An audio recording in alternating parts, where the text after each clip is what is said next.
चलिए दोस्तों, मैं लेके आया हूँ आपके लिए फिजिक्स क्लास 12 का मोस्ट इंपोर्टेंट न्यूमेरिकल है। करेंगे इसका सॉल्यूशन बहुत ही सिंपल तरीके से, रटना नहीं है, बिल्कुल समझते हुए चलेंगे एक एक चीज को।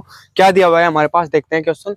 एक आदर्श ट्रांसफार्मर की प्राथमिक व द्वितीयक कुंडलियों में फेरों की संख्याओं का अनुपात 20:1 है।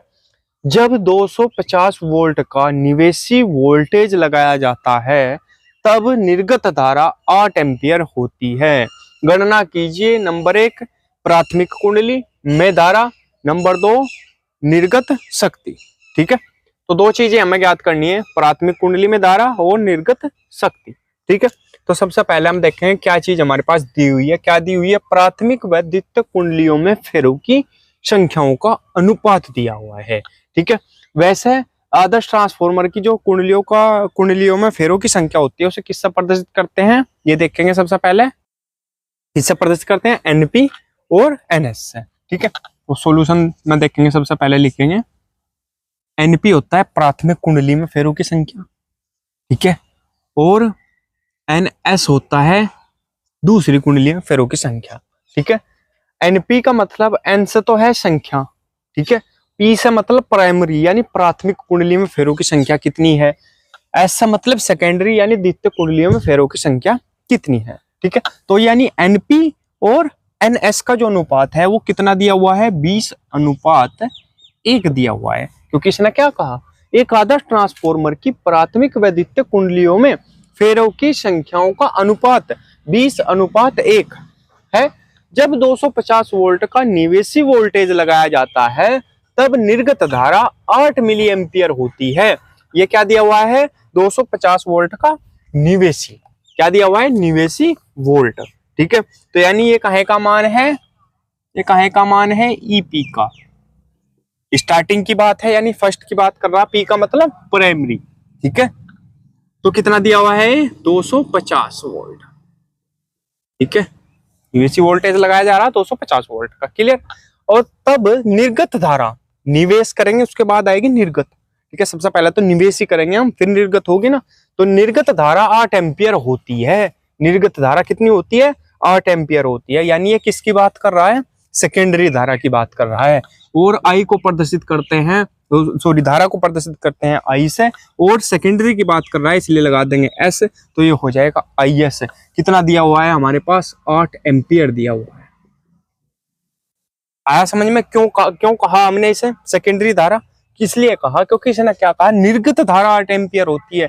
निर्गत धारा का मतलब क्या है, सबसे पहले तो निवेशित होती है धारा, निवेश करा हमने धारा में, तो निर्गत कितनी हुई, फिर निर्गत तो बाद की बात है ना, पहले तो निवेश ही होगा, तो यानी सेकेंडरी धारा की बात कर रहा है। ठीक है, निर्गत है ना, इसलिए सेकेंडरी धारा है। यहां तक क्लियर है सब। चलो अब इसका फॉर्मूला होता है EP/ES बराबर NP/NS। ठीक है, तो इसमें हमें क्या निकालना पड़ेगा, सबसे पहले ES निकालना पड़ेगा। ठीक है, सबसे पहले ES निकाल लेंगे क्योंकि निर्गत धारा जब हम निकाल लेंगे उसमें यूज होगा ES का। ठीक है, चलिए तो अब क्या निकालना हमें, ES निकालना, तो EP कहाँ जाएगा, EP बताएंगे कहाँ जाएगा। चलो पहले मान रख लेंगे, मान रखेंगे। EP का मान कितना है, 250 बटे ES ऐसा का ऐसा ही बराबर EP कितना है, सॉरी NP कितना है, NP कितना है, ऐसा लिखा जाता है ये 20 और NS 1, तो 20/1। ठीक है, क्लियर। जो पहले है वो पहले का मान, जो दूसरा है जो दूसरे का मान। ठीक है, अब क्रॉस मल्टीप्लाई कर लेंगे इसकी इसके साथ और इसकी इसके साथ, तो ES की 20 में करेंगे, तो ES गुणा 20 बराबर 250 की 1 में करेंगे, 250 गुणा 1, क्रॉस मल्टीप्लाई होती है भाई इसकी इसमें और इसकी इसमें। क्लियर है यहाँ तक। तो ES बराबर क्या हो जाएगा, ये तो हो जाएगा 250 की 250 1 में गुणा करेंगे, क्या आएगा 250, और बटे ये कहाँ जाएगा, इसके नीचे 20, इस 2 से इस 0 से 0 काटेंगे तो आ जाएगा 25/2। ठीक है, यहाँ तक तो कोई दिक्कत नहीं है, क्लियर है। ये कितना हो जाएगा, क्या हो जाएगा, 25/2 को क्या लिख, भाग कर लेंगे। चलो भाग करके दिखा देता हूँ, कभी कंफ्यूज हो जाओ। 2 से भाग करेंगे ऐसे, 2 एकम 2, कितने बचेंगे, उतारेंगे 5, फिर 2 दूनी 4, कितना बचेगा 1, तो पाड़ा चलता नहीं, तो पॉइंट लगा देंगे और 0 बढ़ा देंगे। 2 पंजे 10, कट गया पूरा, क्या आया 12.5। तो क्या आ जाएगा आपके पास 12.5 ES है वोल्ट, ठीक है 12.5 वोल्ट। क्लियर है यहाँ तक? चलिए अब 12.5 वोल्ट ही आ गया। अब हमने क्या निकालना है, प्राथमिक कुंडली में धारा। तो हमें क्या निकालनी है, प्राथमिक कुंडली में धारा। तो इसका फॉर्मूला क्या होता है, इधर जगह बच रही है, देखते हैं क्लियर दिख रहा है वैसे। चलो यहाँ पे लिख देते हैं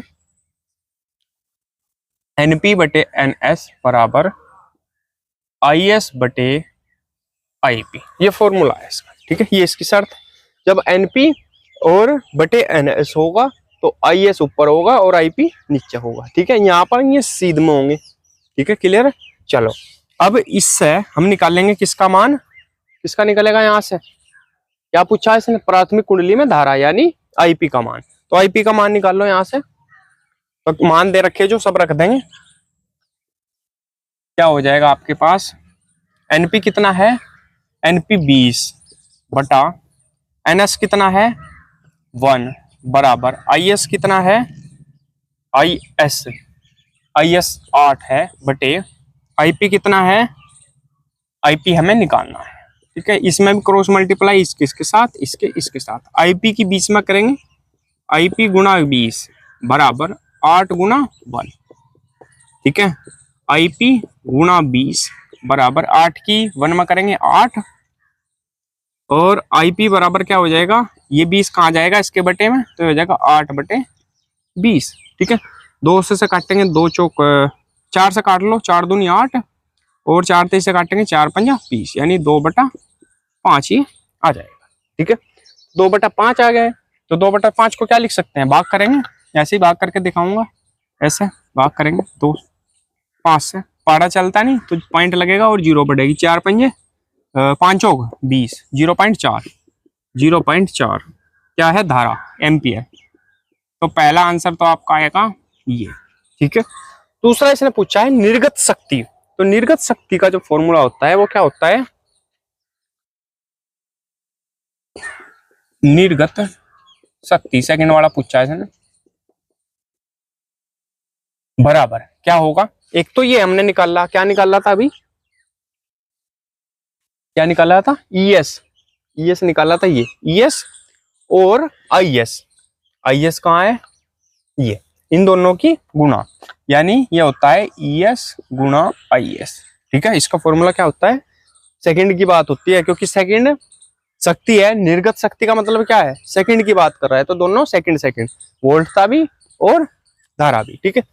तो ES का मान कितना है आपके पास, निकाला हमने 12.5 गुणा IS का मान कितना है 8, इसकी 8 के साथ गुणा करेंगे तो बताएंगे क्या आएगा, 12.5 की 8 में गुणा करेंगे तो क्या आएगा, करके दिखाएंगे।